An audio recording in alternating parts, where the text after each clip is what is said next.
Welcome to University of Detroit Mercy's open house for the graduate programs in school counseling. In our time today, we will introduce our presenters, provide a brief overview of University of Detroit Mercy, do a deep dive into our school counseling programs, review the application process, and share some tips as well as next steps for more information or to apply, and then follow up with questions and answers.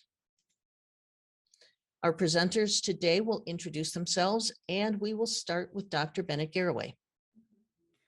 Good afternoon and welcome to the school counseling presentation. I'm Dr. Bennett Garraway. My students call me Dr. BG, and I am the Associate Professor and Director of the School Counseling Program.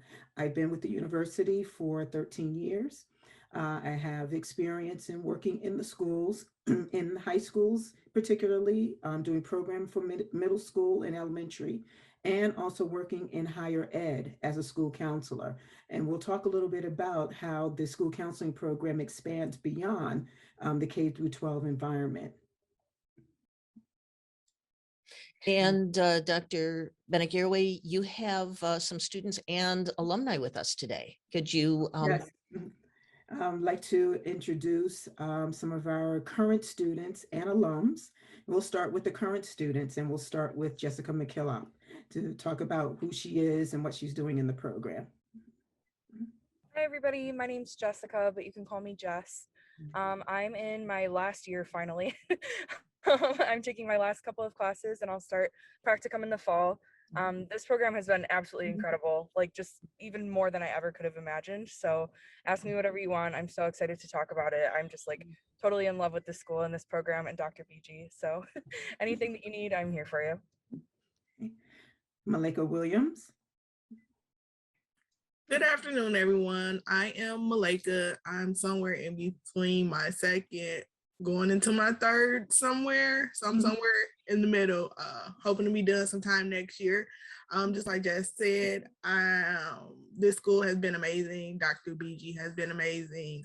I think just this whole process since the last 2 years, I've gotten so far, and I thought I never could go to grad school just because my undergrad and UD Mercy made it possible, and Dr. BG helped me along the way, and so have all the other staff and even my classmates. And we also have some alums with us. We'll start with Mr. Marcus Blanford. Good afternoon, all. My name is Marcus Blanford. I'm a school counselor currently at Robichaud High School. I'm an alumni. I've graduated the school counseling program 2015-2016 school year. I entered the program, it's been a decade since I entered that program. So it's crazy how time flies so fast. I had a great experience going to UD Mercy. The faculty mostly the faculty that was there is still there.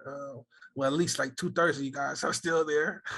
I had a great time in that program. So, and I've been a school counselor for 7 years now. This is my 7th school year as a school counselor. So I have, I guess, a wealth of knowledge to share to all. So if I have any questions or that I can be able to answer, I'm here. Thank you for allowing me to be here, Doc. I appreciate it. And Miss Wantonia Hill. Hi, everybody. My name is Wantonia, and I graduated from University of Detroit, and I am currently a school counselor. See my colorful office in the background. I'm right now currently working on my doctoral degree, and I will say that it is not a challenge for me because I feel like I was adequately prepared. And there's different things that they ask me to do and different projects, and I'm like, oh, I've done that already. And so it's the same for any situations that have come up while I've become a school counselor. I don't know, you get a little nervous, a little jittery in the stomach, and then you just do what you've learned to do. And I think I was definitely privileged to be a part of the program. I would like to introduce to you Ms. Teresa Carson, who is your graduate admissions counselor. Hello, everyone. I'll just make it brief. Thank you for attending and take it away, Alex. Teresa's being a little quiet and modest at the moment, but she is your source for all things graduate application. So you will be hearing from her and she will respond quickly to your needs.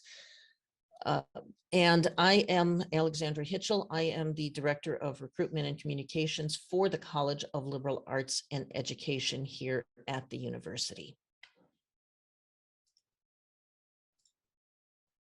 So a little bit about the university. University of Detroit Mercy is Michigan's largest Catholic university.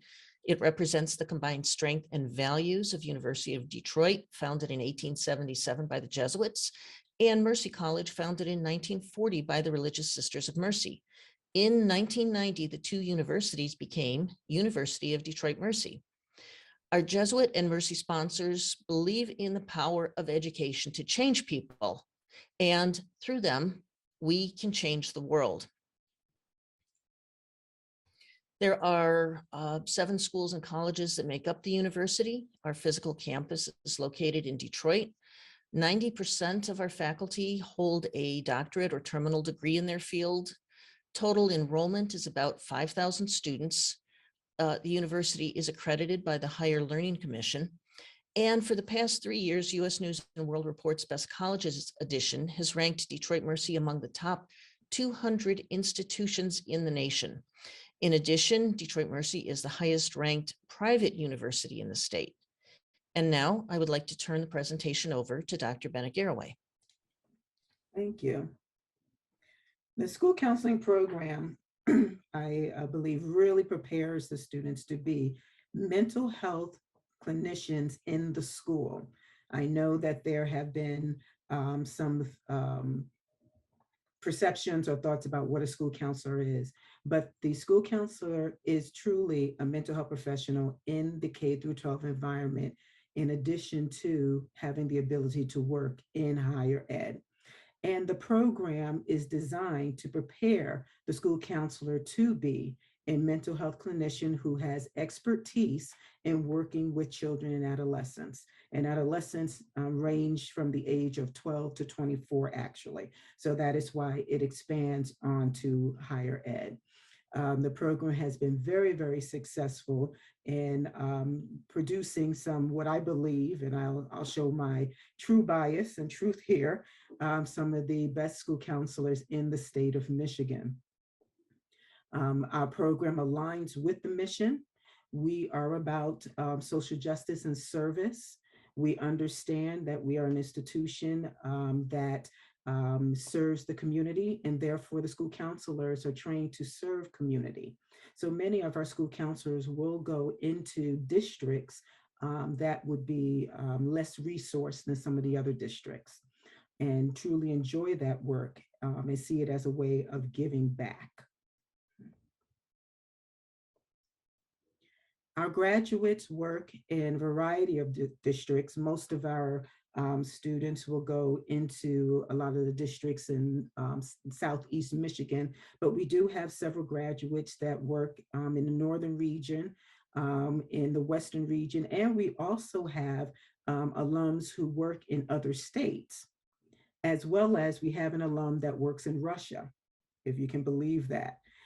So the program really prepares a student to be able to work in any district.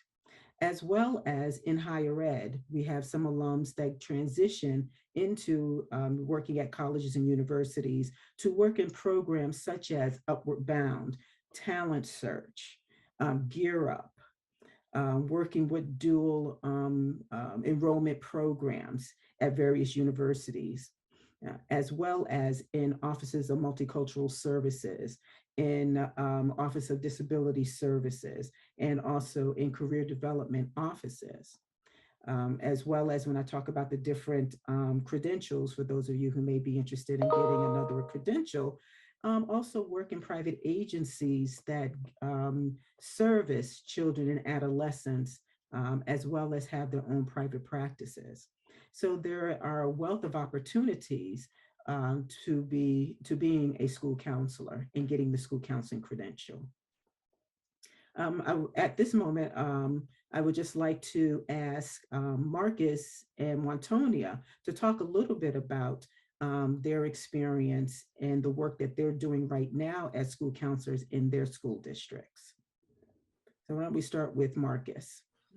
Oh yeah, okay. No problem. Again, my name is Marcus, and I am currently the counselor at Robichaud High School. It is a school.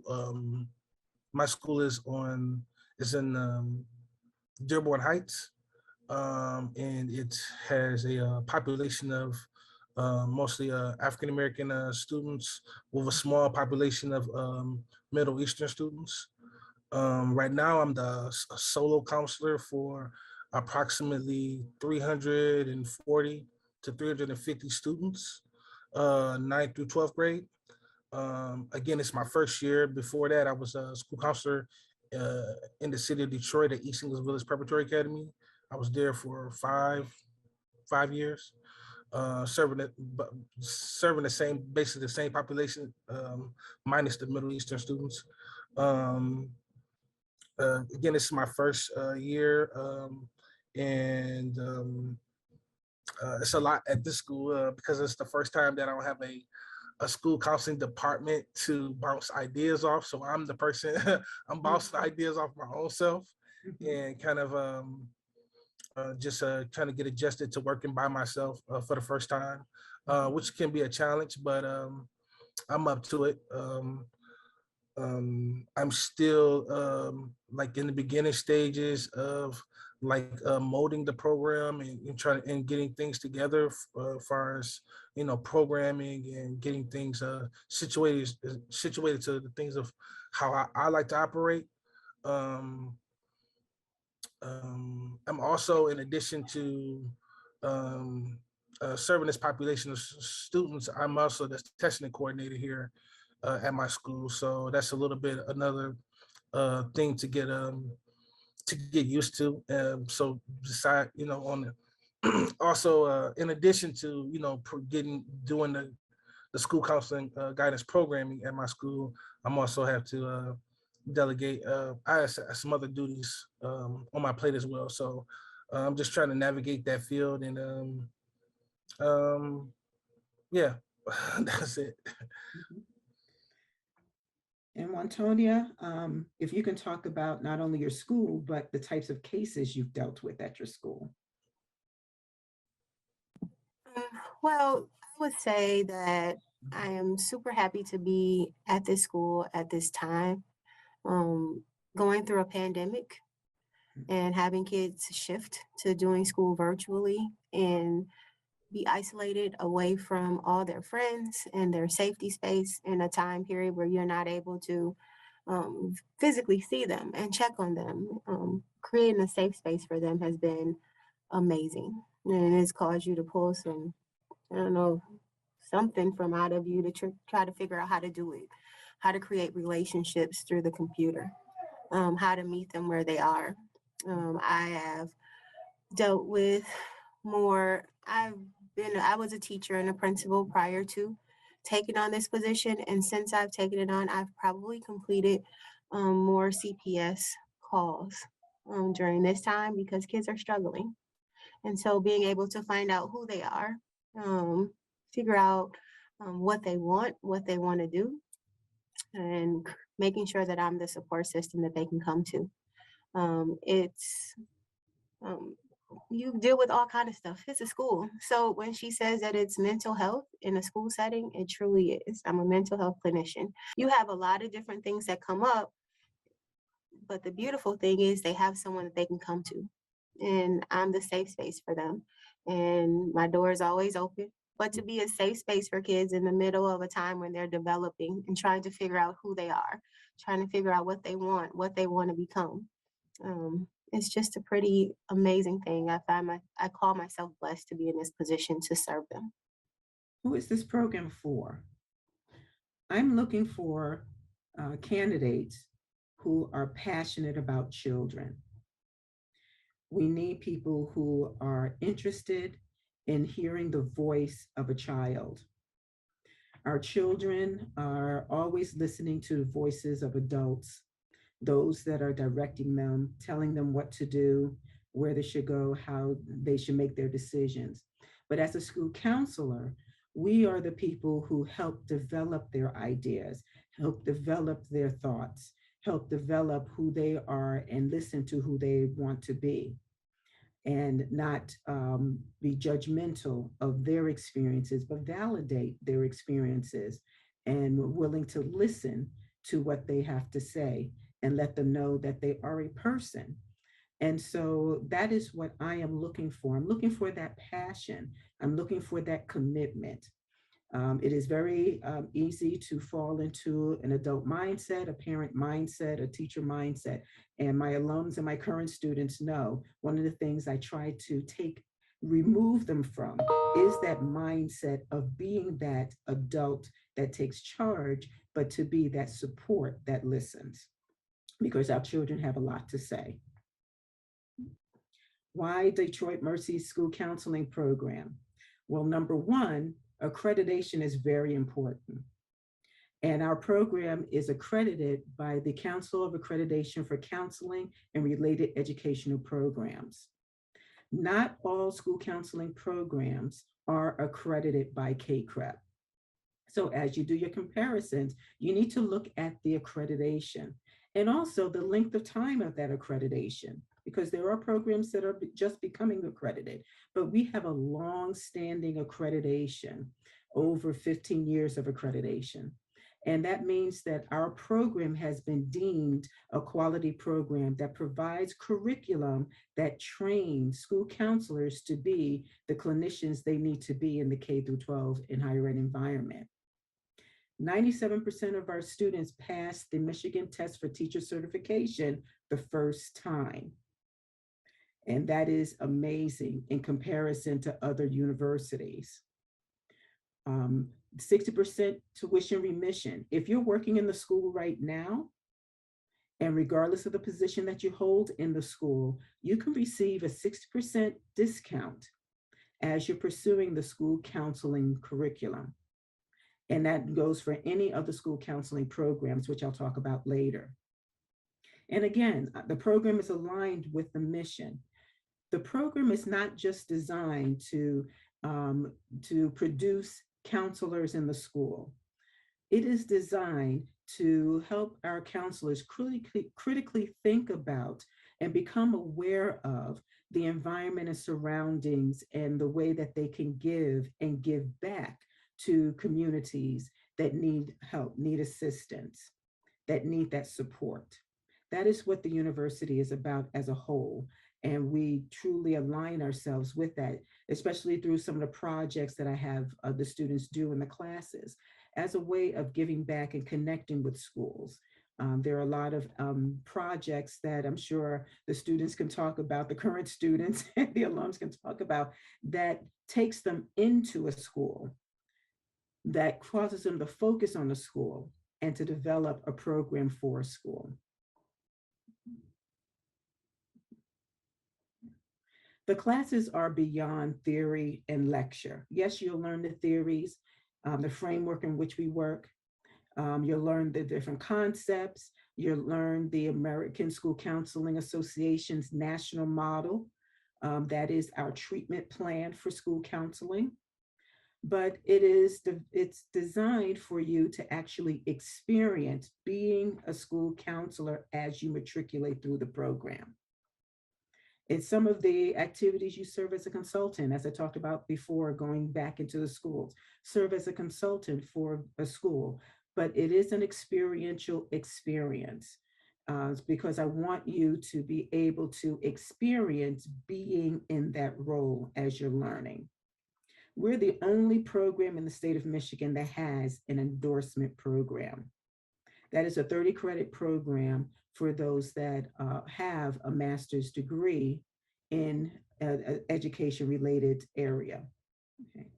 And so we have many who have degrees in education, master's degrees, who are not necessarily interested in pursuing the full master's in counseling, but can still become a school counselor with the 30 credit endorsement program.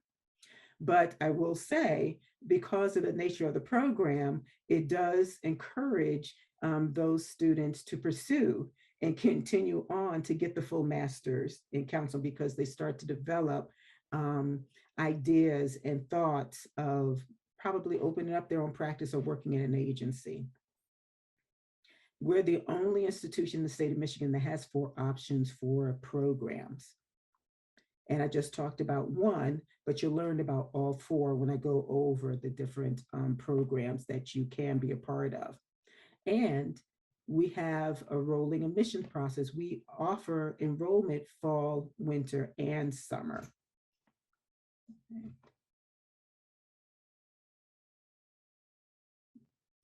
As I mentioned, there are 4 programs that students can be enrolled in. The first is a 57 credit Masters of Arts in School Counseling. That is a program that's designed for those who are not teachers, who are interested in getting both credentials of the credential for school counseling, as well as be eligible for the licensed professional counseling credentials. So as I mentioned before, Antonia and Marcus both are limited licensed professional counselors.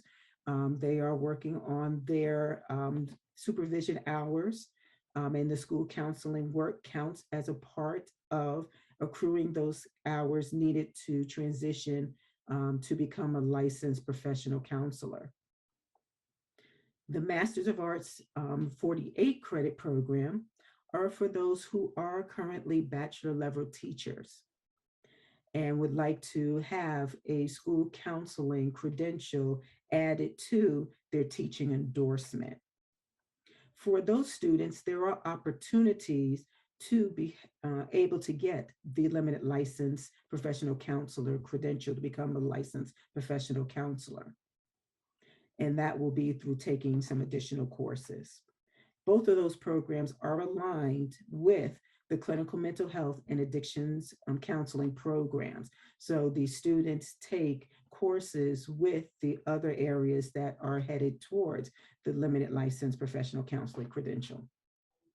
Then there's the postgraduate school counselor endorsement program. That's a program for those who have a master's degree in an education related field. They want to add the endorsement of school counseling to their current teaching endorsement.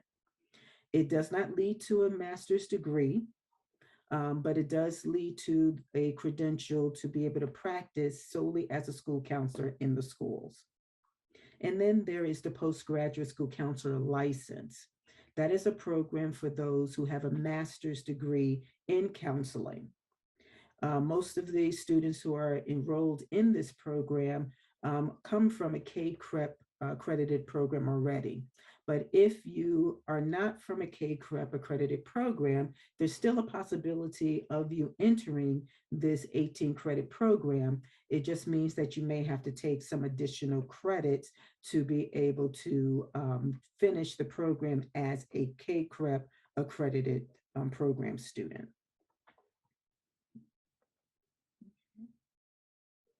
What I'm looking for with regards to a strong application. It helps if you're looking to go into the 57 or the 48 credit program to show that you have psychology, sociology, social work, and/or education courses on your transcript. The more psychology and sociology and social work I will say that you have, the stronger that you will look to me and your application is ready to be able to start thinking critically as a clinician. It doesn't mean that others are unable to, but that strengthens your possibility of entering into the program. And again, as I mentioned before, there will be an essay that you will have to write with the application and also after review, interview. And in both areas, I'm looking for that strong passion to work with children and adolescents, that this is not an opportunity that you're in instance settling for. As Antonio talked about, the transition our children are going through, even right now during the pandemic, they need somebody who is willing to listen, to be passionate, willing to be available and supportive of them as their identity as a child or as a teenager.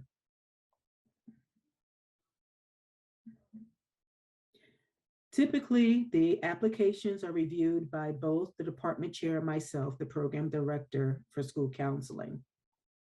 Once we review those applications, the qualified candidates will be contacted for an interview and an essay writing exam. That's usually, the interview is about an hour, and the essays, since we're doing things right now virtually, will be sent to the candidate to complete, and you will have a couple of days to complete the 3 essays that's a part of the writing exam and submit them to me for review. We try to do a quick turnaround. So usually it takes about 7 to 10 days after the interview, after we've made a decision for you to be contacted by phone and by letter to let you know if you receive an offer. So we pride ourselves in doing a very quick turnaround and letting candidates know whether they've been accepted into the program.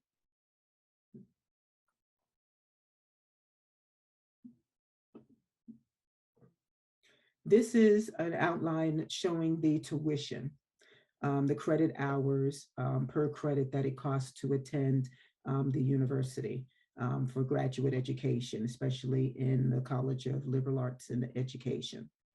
And as you can see, looking at the comparisons, the cost typically is for the 57 credit, 96,000, about 97,000. But with the tuition remission, you see the difference in cost will be about 38,000, 39,000. And this is for the 4-year program. I'm sorry, not 4-year, 3-year program, sorry. And for those of you who do not work in the schools, what I try to do so that you can take advantage of the tuition remission so that you can take advantage of the cost of attendance that's listed in red on the slide that you're looking at, I try to connect you with school districts to get employment, whether it is part-time or full-time, whether it's substitute teaching, administrative, clerical work. It doesn't matter the position. You don't have to be a teacher to take advantage of the tuition remission. And now, Ms. Carson, would you talk a little bit about the application process? So the application process is very streamlined. You may apply for free on our website, and that's correct, the application is free. The next step is the submit your documents for review. And Dr. BG went over the documents we need. In the interest of time, if you're trying to apply for the summer, which is next Tuesday, you may submit your transcripts with a student copy. And once you have, if you are admitted, you can upload the officials for review. And most transcripts today are submitted through the clearinghouse or electronically. Very rarely do we receive the old-fashioned mail and transcript. Step 3 is to please file for the FAFSA. Our FAFSA number is 002323. And step 4 is the application is complete, so please submit it in the portal. I will contact you immediately once you start the application and send you an email. Sometime it takes people back and they, hey, I haven't finished the application and you're contacting me. Yes, because I would like to introduce myself and help you through the process and advise you exactly what documents we need for review. And after that, which February the 1st is our deadline next Tuesday, I submit the documents to the committee, in which turn the committee will contact you directly for your interview process. The actual admit letter will come from my office. On occasion, students need that for their school district to submit the tuition remission form. So it's done through your portal, but if you have trouble printing it out, I would be more than happy to print that out with you. If you have questions about the application process, always contact me. I'm here in the office Monday through Friday. On a few days, we do work remote, but I will be able to answer your questions and assist you through that process. A few of you have already completed your applications, and your applications are ready for review. I think I tried to generally call you or email you and let you know, hey, your app's all set, and it will be forwarded to Dr. BG and the committee, so I won't be giving you that call next Monday or Tuesday to let you know. And for those of you who have not applied yet, please consider applying. And if you have questions after this virtual session about applying, or please call me back. Thank you for attending. And Ms. Carson, regarding the tuition remission discount, that is something that is offered through the College of Liberal Arts and Education, correct? Yes, that is correct. The tuition remission is on the website, the form, and it must be submitted every semester. So I urge you to, if you're going to utilize that, to get that into a timely fashion, because it does have to be processed by several different departments. And it will come through the College of Liberal Arts and Education. And it's an actual person and not the computer processing it. So please consider submitting that if you're going to use it each semester in a timely fashion. At what point would a student submit that? After they have been admitted and then accepted, committed to coming to the university? That's correct. So you have to submit the tuition remission form along with your financial aid form. And I wanted to add to what Ms. Carson was sharing, so that you can think about also the personal nature of the university. We work very closely with the students, and I work very closely with the students with regards to the tuition remission process. And so once you're admitted, you go through an orientation, and I have you work on the tuition remission right there. I keep track of all the students who work in the school districts that are part of the program, and make sure that each semester they get a new form to fill out. And I also work very closely with Ms. Pruitt, who is the one that does the processing of the forms for the college. And she is abreast of who is working in the school districts. And we make sure those forms get processed, because we don't want students to miss this opportunity. And Ms. Carson, as graduate students, do they still have to fill out the FAFSA? Yes, they do. Generally, on occasion, there are scholarships that come in for students from private donors. There's payment plan opportunities, but for the most part, the university no longer offer, sadly, scholarship to graduate students. So most students are either on a payment plan or student loans, or in your case, with the tuition remission and the discounted tuition, they ask that you complete the FAFSA application. And that brings us to the formal presentation of the program. You might want to write down the email addresses on the screen here in case you have questions about the program. You can speak directly with Dr. Bennett Garraway. And for admission questions, you can send those to Ms. Carson.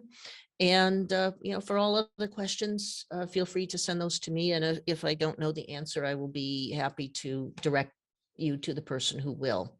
Would it be possible to have both Jessica and Malika share their experience while they're currently in the program? Well, my experience has been really good. When I tell you that this program is like just so hands-on, that's my favorite part. Like literally from your first class, you're jumping straight in. One of my first classes was career counseling, and I mean, you're doing it. You're right into it. You're doing evaluations. You're learning how to do assessments, and I'm just like a very hands-on person. So I really appreciate, like Dr. BG was talking about, the big projects. They are a little daunting. It feels like but it feels like you're doing the work, which is kind of the daunting part, that like you don't expect to be actually like practicing and doing the like projects and doing the interventions, but you are. And I feel so prepared, and I didn't think I would like feel this prepared at this point, but it's just the classes, it's how well developed they are. All of the experience that you get, that's been like my favorite part of the program, like by miles. And then in addition to that, there's just so much support. Like I just feel so supported by Dr. BG, the other professors, my classmates. You just learn so much from each other and so much from like the experiences of your professors, and they truly all have such valuable experience in the field. So yeah, it's just been incredible. I absolutely love it. I'm really sad to be leaving, and I never thought I'd say that about a master's program. So yeah, anything else though, feel free to ask me for sure. Malika?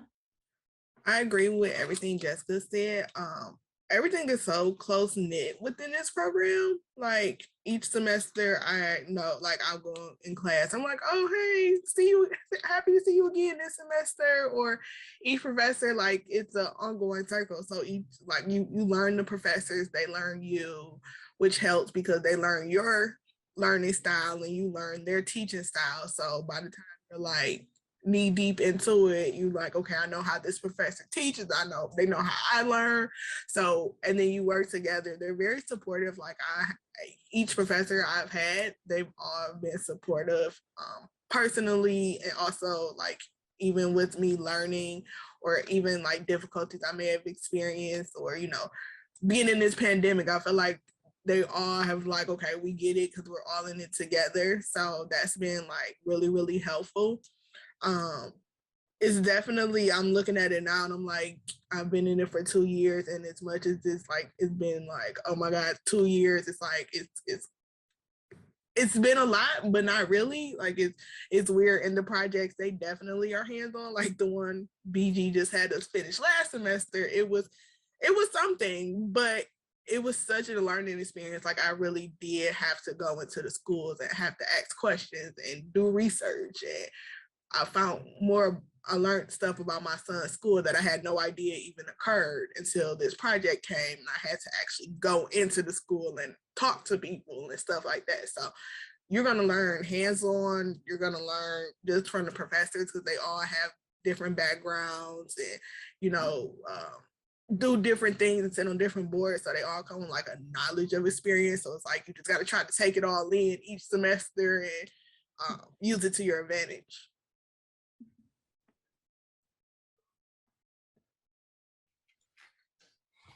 I have worked on a few of these open houses with Dr. BG over the last year or so.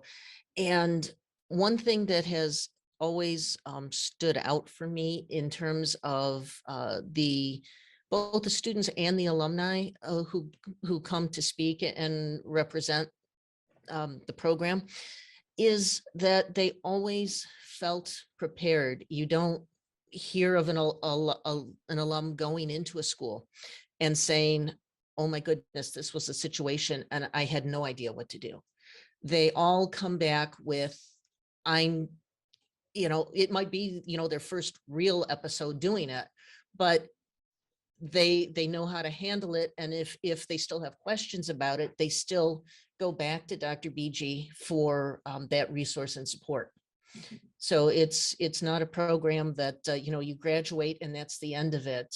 There's still that line of support, both with your cohort and with Dr. BG. Thank you for giving us a little bit of your afternoon and letting us share our program with you. And we wish you a good rest of the day and hope to see you in the program. Thank you.